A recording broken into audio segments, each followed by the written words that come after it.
before you do anything, you'll want to remove this manual switch. Inside the unit, you'll see a jumper right here, and next to it, it says Man SW. That's a manual switch. It's an optional thing. If you want to put a switch that you can manually switch between automatic and manual modes, you simply replace this jumper with a switch to these two wires right here. That's all it requires. But by default, we're just using a jumper. And what I'm doing is I'm removing the jumper from both terminals. And so I don't lose it, I'm just going to put it on one of them. But the circuit is essentially disconnected. It's in manual mode, which means that even though this circuit is activating the relays won't have any power on them, so they won't physically switch. All right, but it will allow us to test the unit and make sure everything is hooked up correctly before we put power on.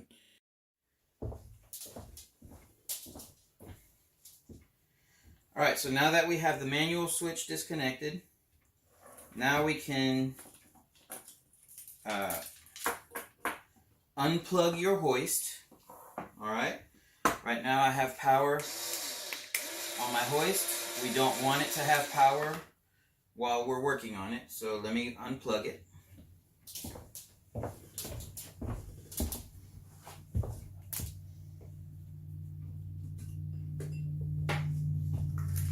Now make sure there's no power. All right. All right, so now we're handling the high voltage side of the circuit. Again, we have disconnected the power, so there's nothing on it. We want to make sure we do that before we start cutting into this wire. And what we're going to do is we're going to pick the location where our unit's going to be installed. And we're going to use this page next, determining the terminal wire connections. All right, so once you have your sheet out, now what we're going to do, we've picked our location where this box is going to go, and we have our cable going from the hoist down to the box, and here's the pendant. And let's say hypothetically we've extended this using the extension cord or whatever, and we're on the first floor. All right, it doesn't matter as long as we use the same wires to connect everything. It's going to replicate exactly what is inside of here. Now, in order to do our continuity test, we're going to disconnect the controller from the motor. And to do that, we're simply going to cut the wires. So we're cutting our cable in the middle. And now our pendant is separate. It's not connected to anything, so we should be able to get an accurate reading. Now, if you'll look on the back of your pendant, and everyone is different. In this case, I'm using a DC powered hoist or motor, and so it's wired a little bit differently. But what's important is that you trace which colors go where. Now, here's our switch. If you'll notice on that sheet, we've replicated the 6 positions. There's 6 positions on here, 1, 2, 3, 4, 5, 6. And it's not even important what wires what, because we don't know how it's connected inside of the unit, but that's not important. All we're doing is replicating these connections inside of our controller. It has the same 6 terminals on here that it has on our sheet. Now, what we have to determine first is which direction is up and which direction is down. Now, these center terminals are the common ones, and this is technically 2 switches. This is switch 1, switch 2. So, this is the common, this is the one side, and this is the other side of one switch. This is the common one side and the other side of the other switch. And it's a double pole, double throw. So that means that there's 2 sets of switches, and when you press that up button, it's activating 2 switches at the same time. What we're going to do is determine which way is up and which way is down. So we'll get our meter. we have it on continuity test, and we'll test it to make sure before we start using it. So when there's a short, it zeroes out. When it's open, it just says 1. So what I'm going to do is I'm going to start with a center button. A center terminal. And we're going to start on this one. There's no connection by default. You may or may not need somebody else to help you measure this. I'm going to try to do a Chinese chopsticks kind of thing here. So I got those two, and I'm going to press up.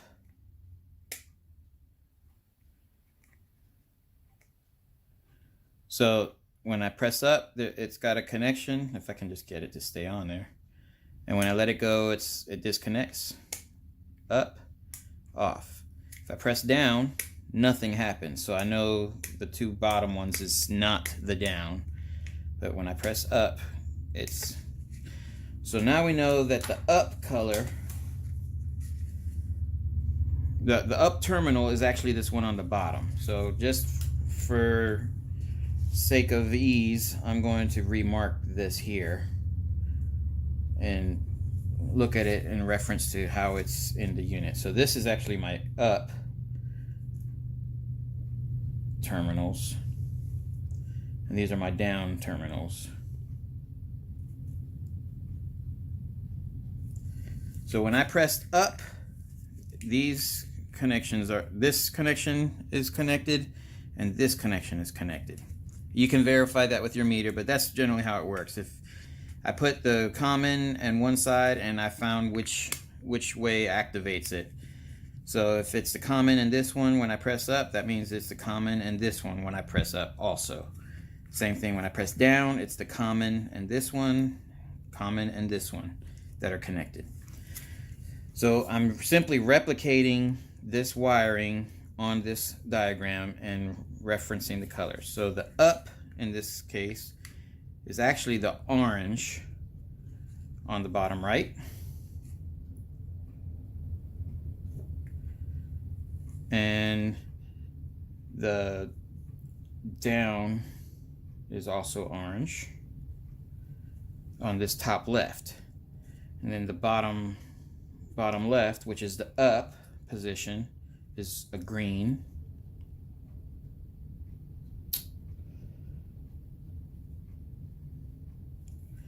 And the top right is green, which I kind of already wrote that, but that's all right.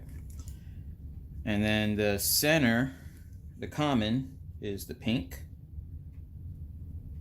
on this side and the yellow on this side.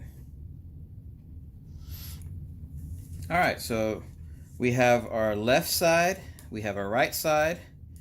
These are the downs and these are the ups. So now I just got to replicate this connection inside of here. But first, let's go ahead and hook up the hoist. Now we're going to use the hoist side. Inside of your unit, you'll see there's two pigtails. The longer pigtail that reaches to the right hand side, that's for the pendant. And the left pigtail is the one that goes to the hoist. Now, normally you will have some of these colors will be similar. In this case, we don't know which one is which, so I'm going to have to assign it a color. So I'm just going to start with the yellow, and we'll make the yellows connect to the reds. First, I'll loosen the terminals on the left side.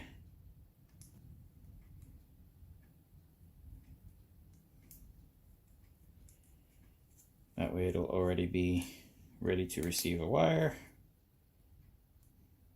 It's not really important which colors you select. I'm just a little CDO.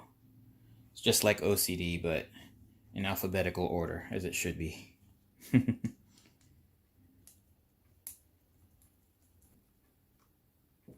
All right.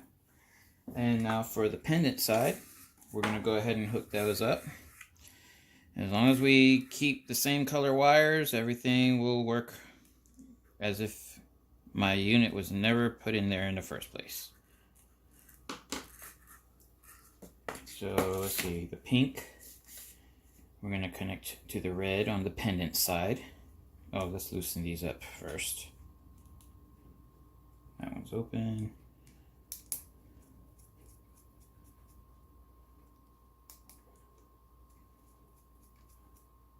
All right.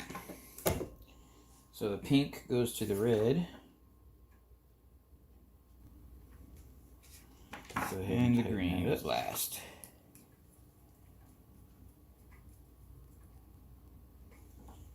And it helps if it was in there.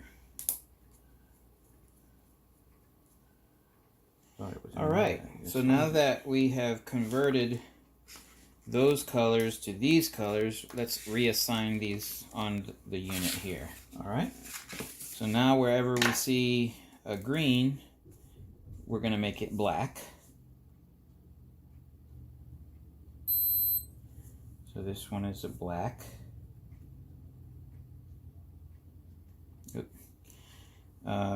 The orange is connected to blue, so we'll scratch that, make it blue. Orange is blue. A pink is red. And yellow is white. So now we have the reassigned colors in the box. So now all we need is to know where these reds, the blues, the whites, and the blacks go. Now, on our next sheet, we're going to keep this to the side for now because we're going to need to reference it. But on this next sheet, this is the high voltage connections. This is where we will assign our colors. Now we're just simply going to transfer what we've written down. Now this relay here actually represents this switch. You have your common on the left, which would be this one. Then you have, these are your up relays, so this would be the up left, and this would be the up right. Then these two are the down relays, so this would be the down left and down right, and this is the common for the right hand side. So let's go ahead and transfer our information. The up on the right hand side, so here's the up, here's the right, this is the blue. The common for the right hand side is now red, so the right common is red. The down on the right hand side is black, so down on the right hand side is black, because this is the right side for this wire here. Now the left, the down on the left hand side is blue. The common is the yellow, the white. And the up on the left is black. Here's the up relays, the left side is black. And now we just got to connect these 4 wires to their appropriate sides. So we'll get a couple wire nuts here.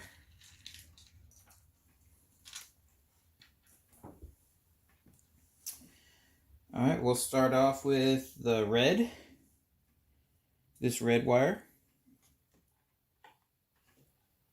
The red gets connected to the down right, which is this wire here. Try to keep these out. Looks like that is the only one that gets red. It is, because it's the common. There's only one wire going to the common in the switch. All right, that one's done. Now we have blue. So you'll notice there's 2 wires on this side. The up right and the down left are both blue. So we'll grab the up right, which is the second relay. That's this wire here. And the down left is this one. So all three of these get connected together. And I may not have the right wire nuts on this here. I might need to get a bigger wire nut. Hold on a second. Let's see if it'll hold 3 wires. Probably not. Oh, it did. Alright, good. Now we have a white wire. And white is on the left common, so that's this one here. It's the odd wire.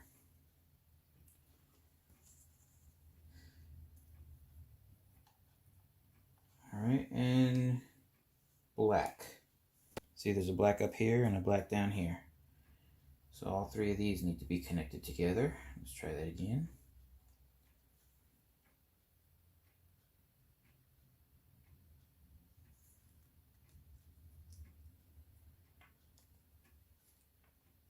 Alright. And red is this last common one.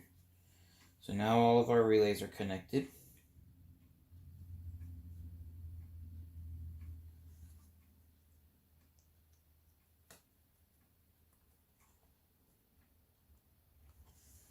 Okay. So now all of the wiring inside of the high powered side is connected. And ooh, I messed up. I was supposed to run these wires through the case before I connected. I forgot to mention that, but you may want to run the wires through your case before you connect them, so that way, or you could always just make a notch where your wires are going. That might even be easiest. Get something like this, you know, clip a notch in here and just fold it out with a pair of pliers, and that way you could fit your wires in after the fact if you do it that way. I'm not going to do that before I send it to you, just in case you do try to use it in a wet location. The LCD display is not very waterproof, but the rest of the case is supposed to be, you know, water resistant, I should say. But all right, so the next step, now that we've got all these hooked up, so everything is wired, all that we lack now is to connect the LCD display to the unit and try it.